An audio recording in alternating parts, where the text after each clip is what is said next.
El 1 de mayo es una fecha inventada por el mundo sindicalista y comunista. Básicamente se trataba de instaurar una nueva fecha de sustitución para una nueva religión de sustitución. Ciertamente el comunismo es una religión laica, busca unir, religar, es decir, de ahí viene la palabra religión, viene de religare, lo que une, lo que da propósito y da sentido. Pero claro, el secularismo es lo que abrió el camino al socialismo y a su vez al comunismo, al socialismo científico. Y había que reemplazar todo, es una religión de sustitución, una religión sin Dios. Dios puede hacer eso, pero en este caso es una religión laica. Había que reemplazar con nuevos santos, los mártires, que de alguna manera se van convirtiendo en estos íconos a seguir, en estos héroes, pero también había que reemplazar con los días religiosos, con los días de alguna manera feriados. Y por lo tanto se inventa este 1 de mayo como el Día del Trabajador, ese día en que no trabaja. Antes se trabajaban bastante menos días porque efectivamente las fiestas religiosas eran muchos más días que el 1 de mayo o que el 8 de marzo, el Día de la Mujer, esta invención.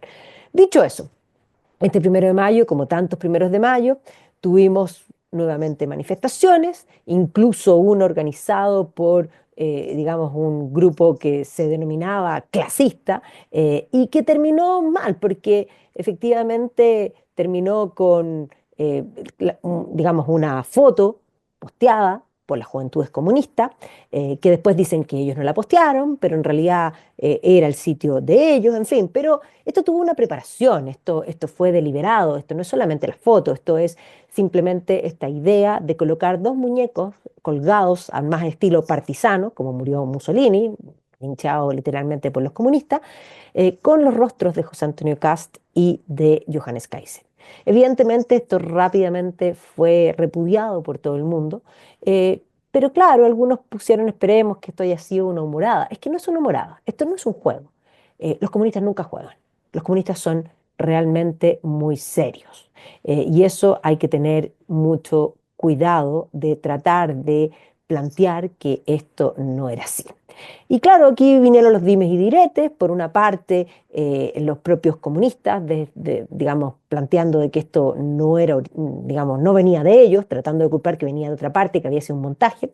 Y por otro lado, el mismo Mario Desbordes, porque esto se produjo en la Comuna de Santiago, planteando lo que ha sucedido en los colegios emblemáticos. No nos olvidemos de esos niños que resultaron quemados en el instituto, en el fondo, en el Internado Nacional Barros Arana, en el INBA, porque estaban haciendo bombas Molotov, que recién, ojo, también lo olvidamos, pero recién la rectora del colegio fue sancionada. No entonces, algo que se demora, podríamos decir, frente a lo que es evidente. No es lógico que los niños aprendan a hacer bombas Molotov en los colegios. Pero lo cierto es que la evidencia ha demostrado, por más que ellos se traten, porque siempre se trata de hacer una diferencia entre lo que es el comunismo internacional y lo que es el comunismo chileno, diciendo que el comunismo chileno es democrático, que siempre lo ha sido, que tiene sus credenciales democráticas, que sufrió tanto durante la dictadura, en fin.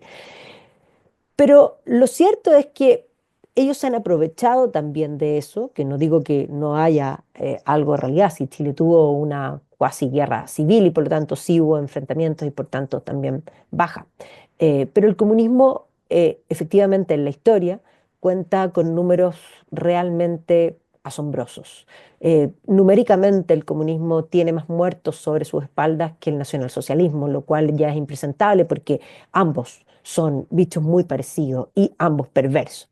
De hecho, cuando se sacó el año 97 el libro negro del comunismo, que fue editado por Stéphane Courtois, que eran básicamente historiadores estructuralistas, eran marxistas, que se les abrió los archivos de la Unión Soviética, esto arrojó que el comunismo cargaba con más de 100 millones de muertos en la historia, sin contar la Segunda Guerra Mundial ni nada de eso. Y por lo mismo, aquí hay que tener en cuenta la famosa frase, un poco entre este humor irónico del expresidente Ronald Reagan, que él planteaba, ¿cómo se sabe si alguien es comunista? Entonces, él decía, bueno, un comunista lee a Marx y a Lenin. Dice, ¿cómo se sabe que alguien es anticomunista? Bueno, ese es alguien que entiende a Marx y a Lenin. Entonces, ciertamente Lenin valida la violencia y no nos olvidemos, la violencia como una forma de hacer política, y no nos olvidemos que las juventudes socialistas recién, hace pocas semanitas, la semana pasada, estaban reivindicando a Lenin como un ejemplo para las juventudes.